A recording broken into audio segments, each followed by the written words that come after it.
Hi, this video is on the 2016 Econ 2 paper for the new AQA AS Economics course. We are going to be looking at questions 11 to 15. So let's start with question 11. Question 11 says, which one of the following combinations, A, B, C or D, is most likely to occur in the recovery phase of the economic cycle? But first, what actually is the economic cycle? The economic cycle are the recurring fluctuations that occur in real GDP over time. We usually measure or compare GDP growth rates against the trend rate of economic growth, and the trend rate of economic growth is the long-run average rate of growth in an economy over a period of time. Persistent positive deviations from the trend are known as boom periods, and persistent negative deviations from the trends are known as bust/downturns. The recovery phase of the economic cycle is where the economy is moving from a bust/a downturn and moving back into a boom. In a recovery period, the GDP growth rate is rising. It's moving from a negative number to a positive number. Okay, so let's briefly explain what the recovery phase of the economic cycle is. So in the question we have four variables. They are the growth of GDP, inflation rate, unemployment, and investment. The first variable is growth of GDP, and as the economy is going into a recovery phase, GDP will be growing and will be getting larger, therefore the growth of GDP will increase. The next variable is inflation. If the economy is moving from a bust into a boom, it means that aggregate demand must be greater, so therefore aggregate demand is shifting outwards. If aggregate demand is shifting outwards, and suppose that there was no supply-side policies that increase the productive potential of the economy, this would lead to a greater amount of inflation. Therefore, the inflation rate must also increase. The next variable is unemployment. In a recovery phase, aggregate demand is larger, and the economy is producing more goods and services. As labour is derived from the demand of the final good, if more goods and services are being produced, it means that more labour is going to be demanded, and this means that there's going to be greater employment and therefore less unemployment. Therefore, unemployment will decrease. The final variable in this question is investment. When the economy is in a recovery phase, it means that GDP is growing. As GDP is growing and there's a greater amount of aggregate demand, it means that firms are confident about the future. And as confidence is higher, it means that firms are more likely to invest. Therefore, investment increases. The only option that has an increase in GDP growth rate, an increase in inflation, a decrease in unemployment, and an increase in investment is option C. So C is the correct answer for this question. So let's now move on to question 12. The table below shows different sets of changes taking place in an economy. All other things being equal, which one of the following combinations, A, B, C or D, is most likely to have the effect of shifting the short-run aggregate supply curve for the economy to the left? The two variables that we have in the question are the exchange rate and taxes on business profits. A shift of the SRAS curve to the left means that firms are less willing to bring these goods and services to the market. There are many reasons why this may be the case, but the most common ones are that it's more expensive to bring these goods and services to the market, e.g. a cost of production is increased, such as an increase in the cost of a raw material or an increase in wages. Another reason could be the incentives or the rewards for bringing these goods and services to the market have fallen. This would occur if there were more taxes placed on businesses. So let's have a look at the first variable, which is the exchange rate. The exchange rate affects the prices of imports and exports. For our firms, it is likely that they're going to import a lot of raw materials from abroad. So we need to look at what needs to happen to the exchange rate to make these imports more expensive. And the answer to this is that the exchange rate needs to fall.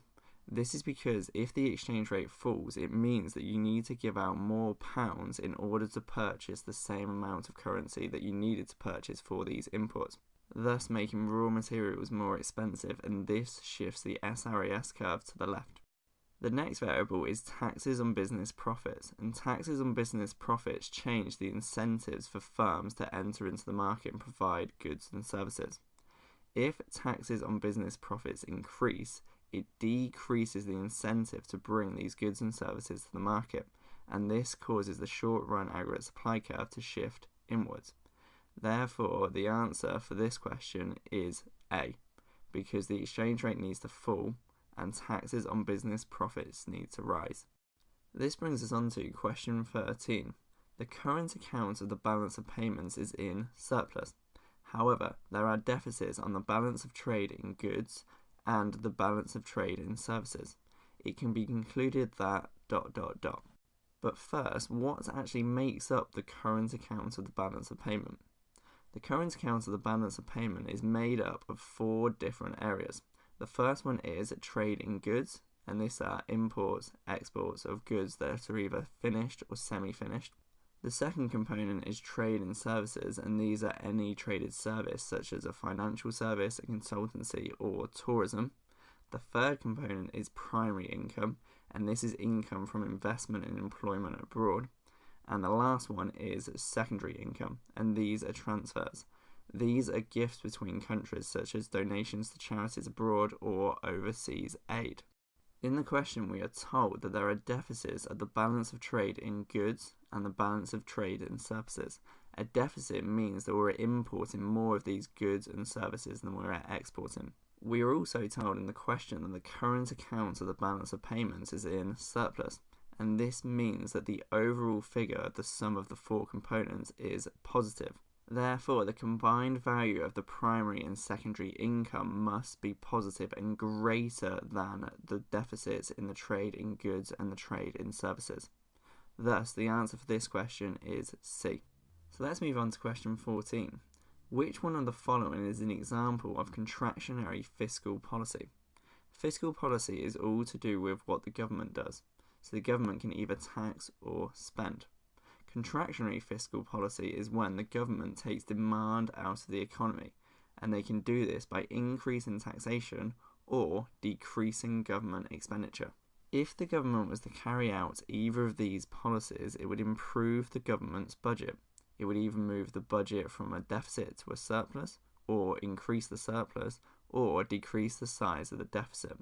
So if we look through the answers, we see that option D says increasing the size of the government's budget surplus. Option A is monetary policy, so we ignore that. Option B is expansionary fiscal policy, because if we're increasing government spending on welfare, it means that government expenditure is increasing. Option C is reducing progressive taxation, and this is more an inequality policy, or it could be viewed as an expansionary fiscal policy. This brings us on to the final question in this video, question 15. All other things being equal, an increase in the exchange rate of the pound against other currencies due to a rise in interest rates is most likely to cause an increase in the UK's ... A change in the exchange rate changes the prices of exports and imports. If there was to be an increase in the exchange rate, it would make imports now relatively cheap compared to domestic goods, and it would make UK exports now relatively more expensive. As imported goods are now relatively cheap, it means that domestic consumers would switch from consuming domestic goods to consuming imported foreign goods. Also, as UK exports are now relatively more expensive, it means that foreigners would switch from consuming UK exports to consuming exports from other countries or domestic goods that they produce. So the increase in the exchange rate results in imports increasing and exports falling, and this causes aggregate demand to shift inwards. So the economy will be at an equilibrium where there are less goods and services produced and there is a lower price level. If there are less goods and services being produced, it means that there is a lower level of demand for the factors of production. This means that the level of employment falls, and this increases the level of unemployment. Thus, the answer for this question is C. There are videos for the rest of this past paper, and you can find these on YouTube. Alternatively, you can click the link in the description below, which will take you through to the website.